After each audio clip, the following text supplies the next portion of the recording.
acompañarnos en esta conferencia de prensa de la Alianza Nacional contra la Privatización del Agua en el marco del Día Interamericano del Agua. Hoy se va a dar un posicionamiento respecto a la crisis alimentaria e hídrica que se vive en el país y también se hace un análisis respecto a la aplicación de la Ley General de Recursos Hídricos. Así que le damos con la compañera y los compañeros que me van a dar el posicionamiento y al final pues abrimos un espacio para sus preguntas. Buen día, William Murcia, parte de la Alianza Nacional contra la Privatización del Agua. En el marco del Día Interamericano del Agua, la sequía golpea el acceso al agua y a la alimentación de la población en El Salvador.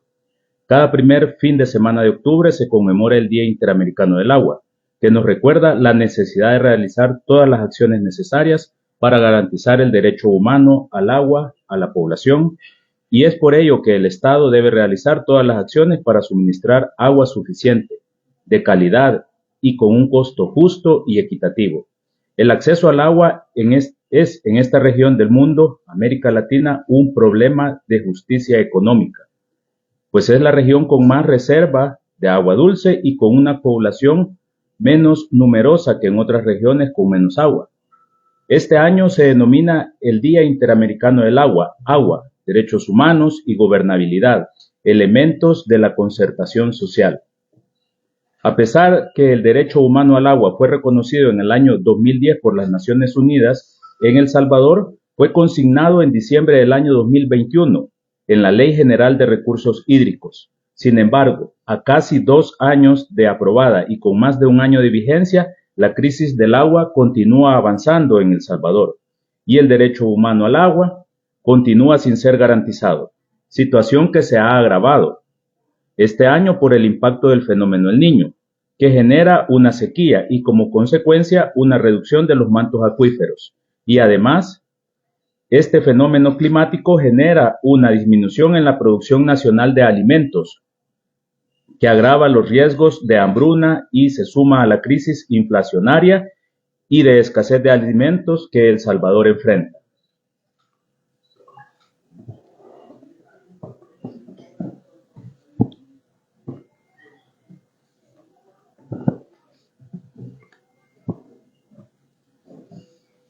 Rodolfo Calle, de la Alianza contra la Privatización del Agua. Bueno, en el marco del Día Interamericano del Agua, ¿verdad? Nosotros como Alianza queremos hacer algunas valoraciones en relación a la vigencia de la Ley General de Recursos Hídricos, por ser un cuerpo jurídico que está directamente vinculado con el tema del agua. Y estamos ya a casi 2 años de la vigencia de la ley y obviamente queremos plantear, digamos, algunas situaciones relacionadas con este tema. En primer lugar, estamos planteando de que a pesar de que hay una ley que es la que regula, digamos, todo el actuar vinculado al tema del agua, todavía aún, digamos, no se ha aplicado esta ley, no se está observando directamente la aplicación de esta ley en el sentido de que en el país se sigue viendo el país con una visión desarrollista sin tomar en cuenta la crisis hídrica que tenemos en el país. O sea, el hecho de que haya una ley no significa que el problema del agua esté resuelto en el país.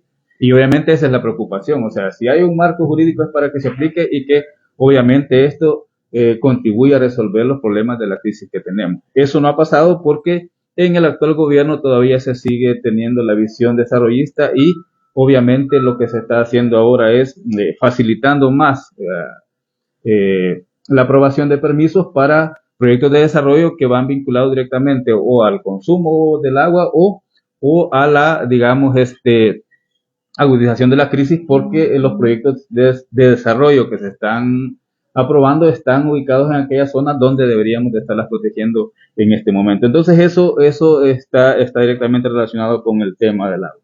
Otro elemento que también tiene que ver con la ley es que no se han implementado los organismos zonales de cuenca. Estos organismos son instancias que son parte del Estado según la ley, pero que van a ser los responsables en los territorios de la aplicación de la ley, no solo en lo administrativo, sino también en lo técnico, en lo operativo. Y obviamente para que haya disponibilidad de agua para todos y todas, como lo establece el derecho humano al agua, entonces estos organismos zonales de cuenca ya deberían de estar funcionando, ya deberían de estar operando en los territorios, coordinando con los diferentes actores, coordinando con los diferentes usuarios, para que se pueda aplicar la ley como está establecida. Pero aquí solo tenemos un marco jurídico que está ahí como en el aire, ¿verdad? Con una autoridad salvadoreña del agua que no está resolviendo en este momento los problemas, y obviamente no está llegando a los territorios como debe de llegarse para facilitar, para operativizar, para gestionar el agua como se debe hacer, sino que están llegando para otras acciones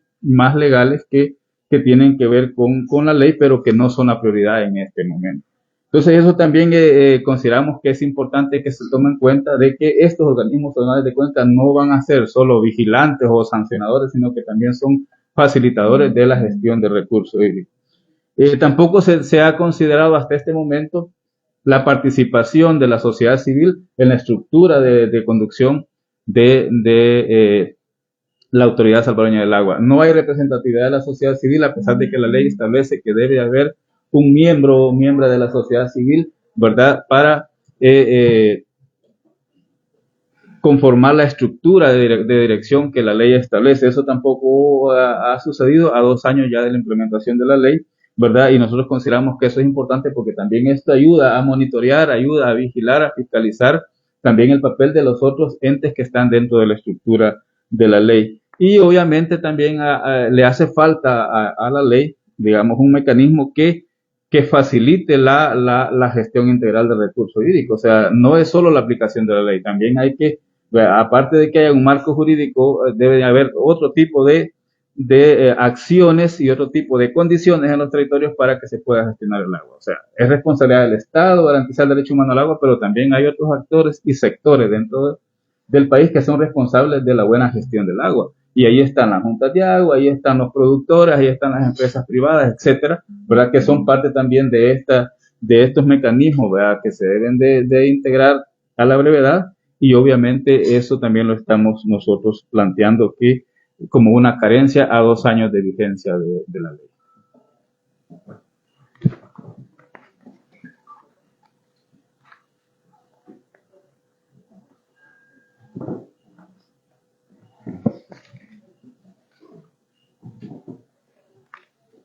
Buenos días a todos y todas. Luis González, también de la Alianza Nacional contra la Privatización del Agua. Efectivamente, en el marco del Día Interamericano del Agua, como alianza señalamos de que hay varios elementos de esta Ley General de Recursos Hídricos que nos están implementando por parte del gobierno, por parte del Estado, y algunos son urgentes y necesarios. Por ejemplo, hay un mandato en la Ley General de Recursos Hídricos, en el artículo 33 y 34, para negociar tratados de aguas transfronterizas, para prevenir el daño que puedan ocasionarse por proyectos en otros países al agua en El Salvador. Hay que decir que tenemos una seria amenaza con el proyecto Cerro Blanco, un proyecto minero que se quiere desarrollar en Asunción Mita, Guatemala, y que, aunque hubo una consulta pública que se hizo hace un año, en la cual la gente de Asunción Mita no quiere el desarrollo de este proyecto minero, la Corte guatemalteca ya determinó de que esa consulta no fue legal. Obviamente, sin interesar la preocupación, los derechos de la población, la Corte guatemalteca señala de que ese procedimiento, en su consideración, no fue jurídico, no fue legal, y eso debe preocuparnos como población salvadoreña, porque si se desarrolla este proyecto minero junto con otros proyectos en exploración en lo que son las cuencas transfronterizas del río Lempa con Guatemala o Honduras, va a afectar la calidad de agua y la capacidad de la población salvadoreña de poder tener vida con dignidad. Y en ese orden de ideas también hay que señalar lo que sin esa amenaza, sin ese problema de la minería transfronteriza, ya la población en El Salvador no tiene suficiente agua para el abastecimiento, tanto en cantidad y en calidad. Violentando también con esto el tema del artículo 38 de la Ley General de Recursos Hídricos, que plantea la necesidad de un abastecimiento adecuado de la población, cosa que no se está cumpliendo. Es decir, el derecho humano al agua planteado en la ley, que habla de cantidad y calidad suficiente, no se está llevando a cabo en El Salvador, violentando la normativa de la ley. En ese sentido, también dentro de las funciones que plantea la ley, se reconocen a las juntas comunitarias de agua. Eso es importante. El artículo 41 de la ley reconoce las juntas comunitarias de agua. Sin embargo, muy poco o nada se hace para apoyarles en el trabajo. Estructuras organizativas comunitarias que hoy por hoy son las que han garantizado el agua a las comunidades, no se protegen, no se les da apoyo técnico, financiero, jurídico, o al contrario, se les colocan cargas como la necesidad de inscribirse para poder obtener una autorización para uso del agua, y la inscripción es muy onerosa, muy complicada, porque hay una serie de requisitos que la mayoría de juntas comunitarias de agua no lo pueden cumplir. En ese orden de ideas, la ASA ha desarrollado campañas de desinformación con las juntas comunitarias de agua, ha hecho de que la población desconfíe de las juntas comunitarias de agua, y procesos como la micromedición del agua se vuelven muy complicados para estas y son casi requisitos para poder tener un permiso de uso del agua.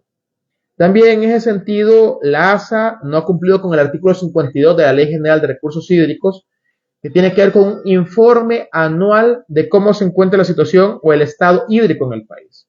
Cuánta agua tenemos, en qué se utiliza, cuáles son los usos prioritarios y cuáles no. Eso no se está cumpliendo.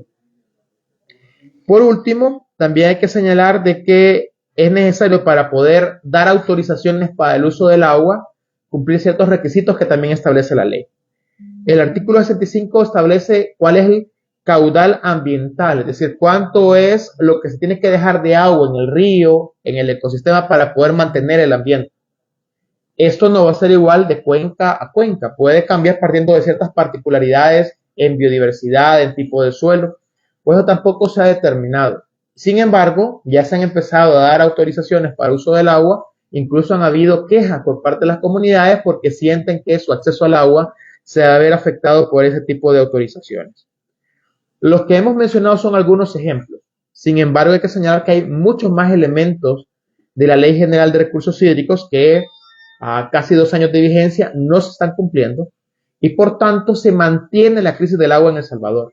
Una crisis del agua que se ve exacerbada por el impacto del cambio climático, que en este año, como ha señalado, tenemos un fenómeno del Niño, que implica menos recarga hídrica, implica menos producción de alimentos, pero además se mantiene una crisis de distribución. Y hoy por hoy la gente más pobre y vulnerable es la que no accede al agua, y por tanto no hay justicia hídrica en El Salvador. En esa lógica tenemos algunas demandas que las va a hacer la compañera Mari.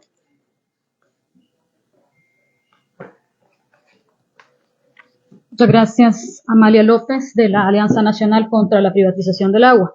Entonces, el contexto actual demanda algunas acciones que la ASA, el Estado, debe asumir para garantizar ese tan anhelado derecho humano al agua que reza el artículo 1 de esta ley. Como Alianza Nacional contra la Privatización del Agua y en el marco de este Día Interamericano del Agua, exigimos, en cumplimiento a la finalidad expresada en el artículo 4, literal G, de la Ley General de Recursos Hídricos, para que desde la ASA se promueva la participación activa y corresponsable de la sociedad salvadoreña con un enfoque de género y, por tanto, se creen mecanismos para esta participación ciudadana. 2, que se creen los organismos zonales de cuenca y que su planificación se desarrolle claramente los elementos de protección, conservación y recuperación de los bienes hídricos, como lo establece el artículo 28 de la Ley General de Recursos Hídricos. En tercero, que la gestión de cuencas se retome las directrices señaladas por la Política Nacional de Recursos Hídricos y el Plan Nacional de Gestión Integrada de Recursos Hídricos, contemplados en el artículo 31 de la ley.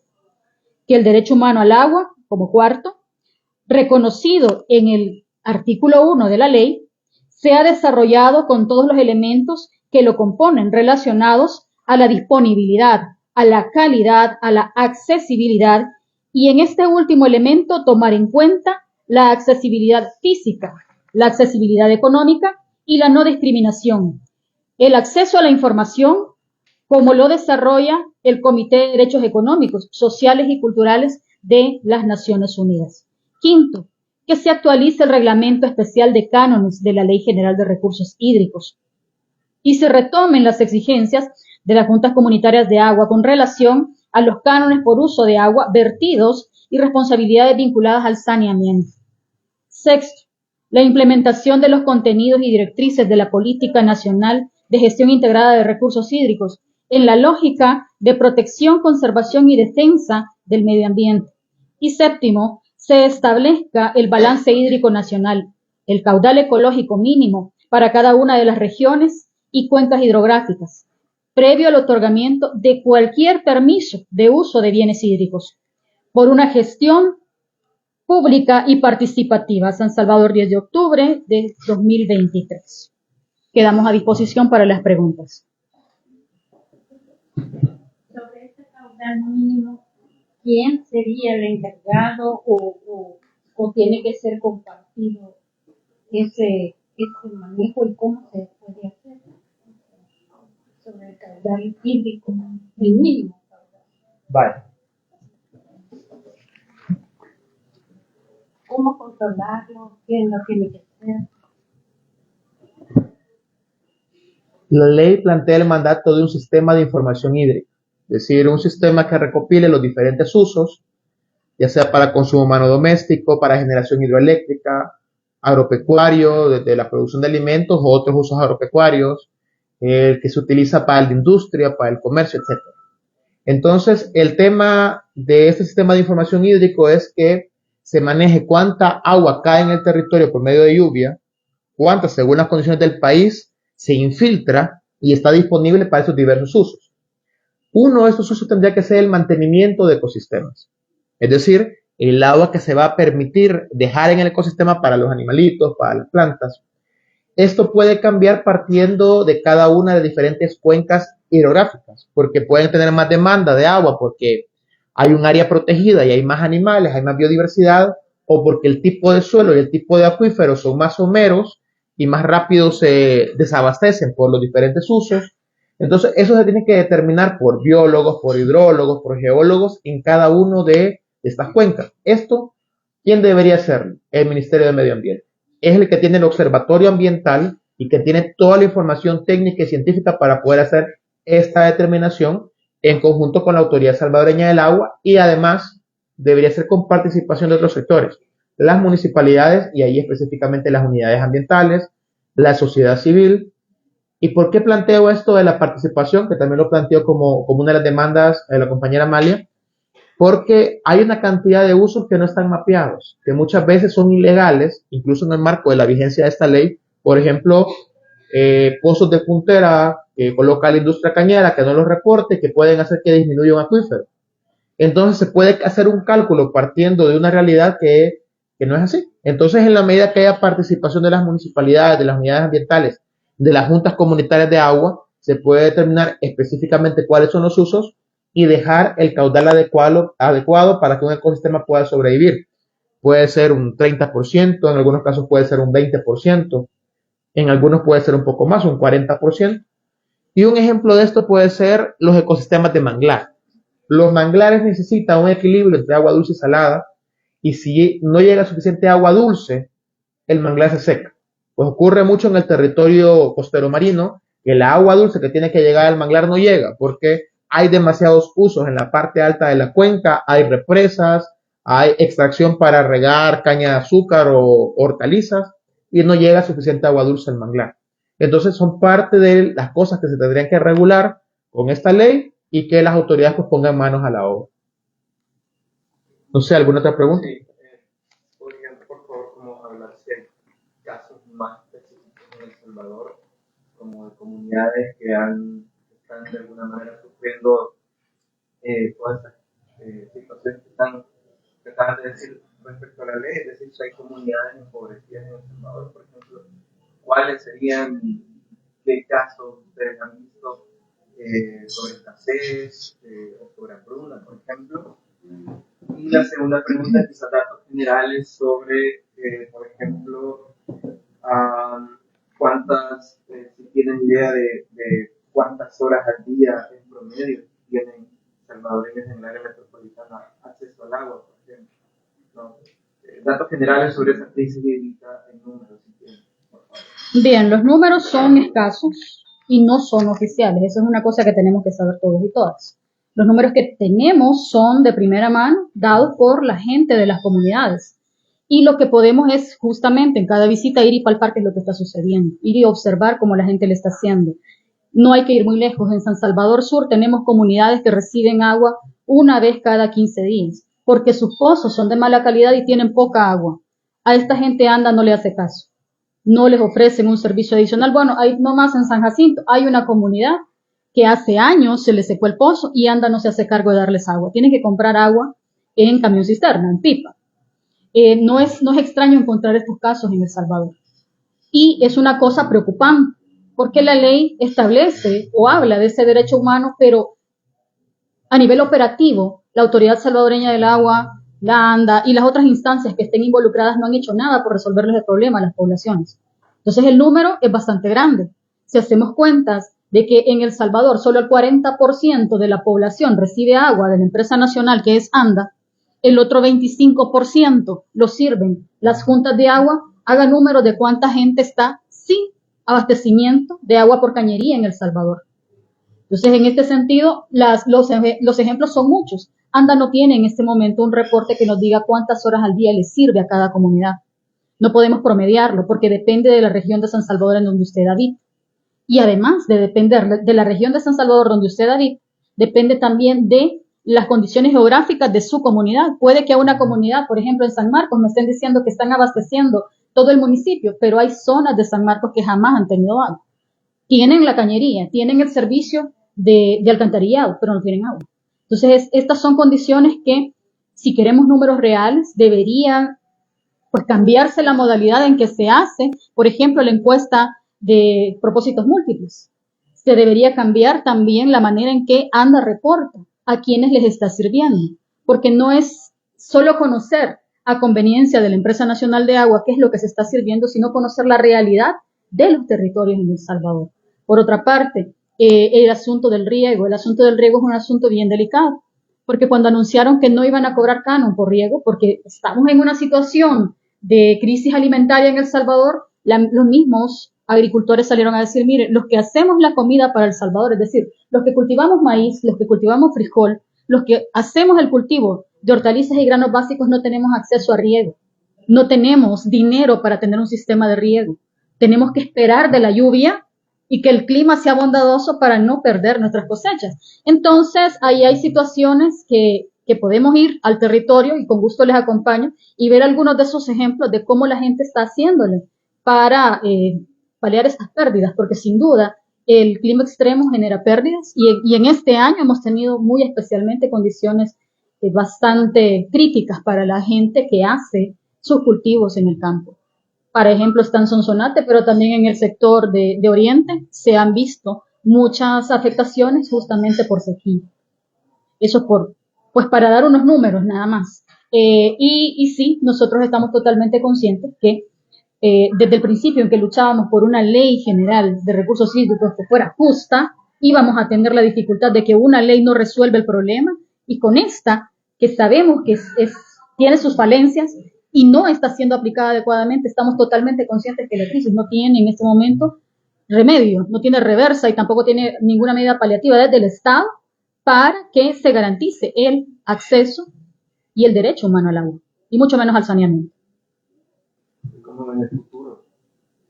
Pues como lo vemos, quisiéramos verlo con esperanza, pero sin duda, si estamos observando ahora mismo, esta misma semana estamos pasando una crisis por asuntos alimentarios debido a que hay bloqueo en la frontera con Guatemala y nos damos cuenta que El Salvador no ha sido capaz de cultivar sus propios alimentos, que El Salvador no es capaz de proveer de agua de calidad a todos sus habitantes y por tanto de garantizarle una condición de vida adecuada y digna, pues entonces la cosa no se ve muy buena.